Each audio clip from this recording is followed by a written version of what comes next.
Kyle, Meredith, these fellas, Trevor, Spencer, Moon Taxi, back with a new record, Daybreaker. More hooks than a tackle box on this record. I mean, I don't know if you guys had trouble picking the single, but it's one of those records that seems like it's built for every song to be a single. Like, throw the dart at the wall and it's like, that'll work. We appreciate you saying that. Yeah, we did have trouble actually picking out a single. And, you know, we were working with BMG, and they had some suggestions, and we have some suggestions, and sometimes they sync up, and sometimes they don't. That's just how it works. What was your ideas on the first single? Did it work out? Did it sync up this time? We had like 3 songs in mind, one of which is what was the first single, that we were like, we'd be cool with these 3. Right. And that was pretty much universally agreed upon. Like, how far do you go into a fight like that when you've got the label? Like how far? I know you got to pick your battles and such. You do. But like, one point do you go, you know what? All right, I'll back off. Yeah, it kind of comes to that eventually. Yeah. I mean, what are you gonna do? You know, they win. Right. They've got the paycheck. Yeah. The checkbook, rather. Yeah. But the way that their game plan was to drop a few singles before the record even came out, you know, there wasn't like, I mean, the focus track now is Year Zero, but we put out, first thing was All Day, All Night, right before Bonnaroo. And then we kind of did it in succession with the festivals that we played. So it was like, we put out All Day, All Night, then we played Bonnaroo, then we put out Make Your Mind Up and played Lollapalooza. I mean, because those are the places where we really win people over, and we wanted to kind of sync it up to where it was like they have new songs going into this big show. So that was their reasoning, and I definitely like that. Yeah, you're mentioning these places, and I'll go ahead and say something that's been said a lot, but it's like listening to your albums feels like a travelogue. You like to name drop cities. Yeah, like that's a big thing lyrically. Is that just a product of being on the road so much? Because I know that's also a big part of your guys' story, that's on your mind and it just ends up in the song, or is there a different reason for? I think that's pretty much it, you know, and yeah, that's it. I think, yeah. I mean, you kind of write about what you know a little bit, and, you know, that's a big thing we know about. And I always liked music that has a lot of geographical references. I mean, I think that's been around for a long time. I mean, Paul Simon talks about New York in almost every other song, or California. That's true. And it's always a cool thing, I think, you know. But it's a great way to pull the fans in. I mean, fans love hearing their city live, and, you know, for as many, I don't know. I mean, I was looking back here, like Savannah, Run Right Back.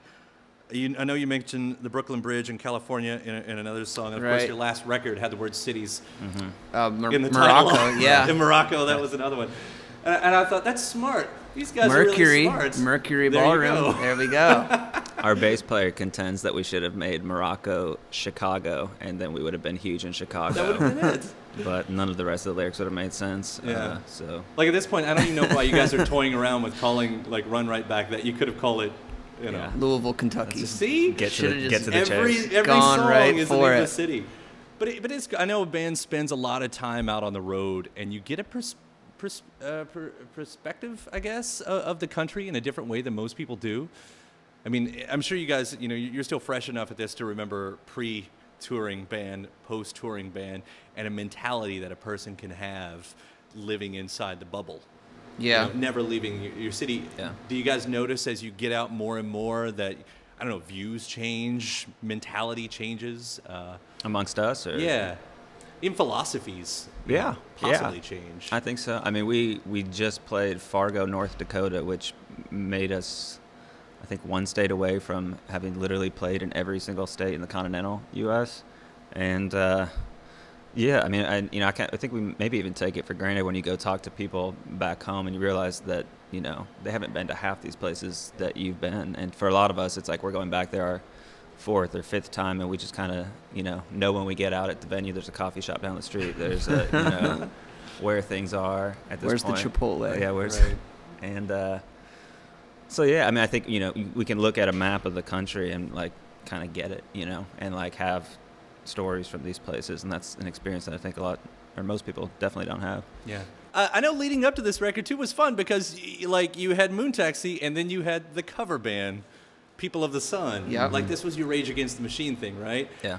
I was almost surprised that I guess I didn't hear, with all of that going on, that there wasn't it looks like on the surface, more influence of Rage Against the Machine on this record, because versus what they do, this is like a pop rock record, which I don't think there's any, getting away from that. It's a great pop rock record.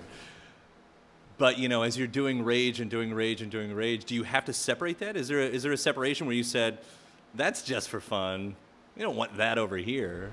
I think the Rage stuff maybe affects us more in our live performances. I feel like learning those songs and playing those is more something that like when we go to play our songs live, maybe since we've been doing that, maybe there's a little more ferocity and intensity to our live performances, just because you have to do that for those songs. And so maybe it stepped up the live game more so than anything in the studio. Right. How about lyrically? I mean, Rage Against the Machine is such a message band. I don't think that's really found its way into our own writing. But you never, the cadences. I mean, not the content necessarily, but the flow of the words. Right. I mean, it's just poetry, which hearing it, learning it, listening to it, it is going to enter your subconscious somehow and probably come out not necessarily in a conscious way, but somehow. Do you guys ever think you could, or even see yourselves writing that kind of message song? I mean, that's for them. It's obviously a political stance. We're going hard on this. Is that something you guys ever see yourself doing? Would you see yourself as a band that steps out like in that way? Not right now. Yeah. I don't think so. I will say that reading about Daybreaker a little bit, the other thing I found interesting about it was where a lot of bands would say, and more bands, it seems like they would say, we're really trying to replicate that live show. We're really trying to replicate the live show. And I think they actually missed the mark. Most bands missed the mark on that. That's not what I heard from you guys. You guys were saying, we're going to use the studio. We're going to use the studio to pull off the stuff that we can't do live. Is that accurate? Is that right? I'd say that back when we made our 2012 album, Cabaret, that was 100% our mentality, was to just, not even think about the live aspect. Like, don't worry about, can we play this? It just, and do it very studio-y, like track by track from the ground up. And that was more or less the approach on the next one too, Mountains, Beaches, Cities. This one I'd say is like half and half. I mean, that was definitely, we didn't want to just, here we go, play it live, press record, we're done. But we did want to do a little more of, like, have the songs be based around a live performance, which they are. I mean, we each, at the foundation of each song is a performance of us playing it live, which wasn't really the case on the two before that, intentionally. And although you can get that from like the New Black. I mean, the New Black sounds like that's a ferocious studio album that kind of that sounds live to me. That would sound live, right? Which is hilarious. I mean, if you soloed tracks, you'd be like, really, this is what's It's a lot of loops. Oh, really? I think Tyler was really mad at me because I literally made him play kick and snare. I mean, I think he was just like, really, this is what I'm doing. Yeah. But yeah, and to me, that's a super fun way to make records. And then it seems like an opportunity, to get in the studio to actually build something. And I guess that's when we started thinking about it as a piece of art. Like, what can I do with this that I can't do back there? Exactly. Yeah. Yeah. And I get that a lot from this record as well. I mean, from that opening, anthemic chorus of Year Zero, the way it starts out. I'm sure you can do that live, but that's very much a studio sound to me, like what you pull off there. Yeah. And it's always an adventure for us to, like, once it's done, say, okay, now how are we actually going to do this live? And it's kind of a fun challenge. And lots of times it'll just be like, well, we literally can't do this live, so we'll do something else. And the live version's a little different. I always heard that was a problem you two would have, like during the 90s and early 2000s with those electronic records. Like, cool, we did this. I don't know. Yeah. I don't know how we do this now. I like that mentality, though. Yeah. I mean, it's what the Beatles did. It's what Led Zeppelin did. It's like, who cares what we can do live? It doesn't matter. It's not. I bring up the New Black a minute ago. That seems like it, gave you guys a good footing, a lot of success, furthered from what you'd already done with Cabaret before that. How much of where you guys had gone to, projected into this record? I mean, was there ever a point where you felt like you had to make a certain record because of a certain amount of success at all? I don't think so. Not no. really. The decisions, I think, were more just creative and thinking about it as a reaction to that last album creatively, not in terms of success, really.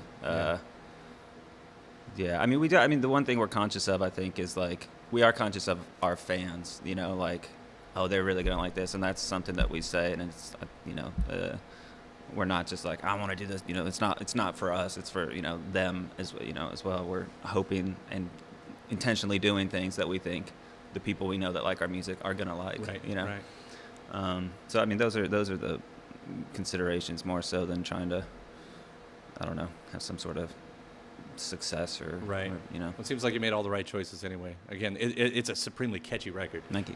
It's really good, and congratulations. And thank you guys for stopping by. Thanks, Kyle. All right, Appreciate it, man. We'll see you. Thanks. Yeah. Cool. That's it. Cool. That's it.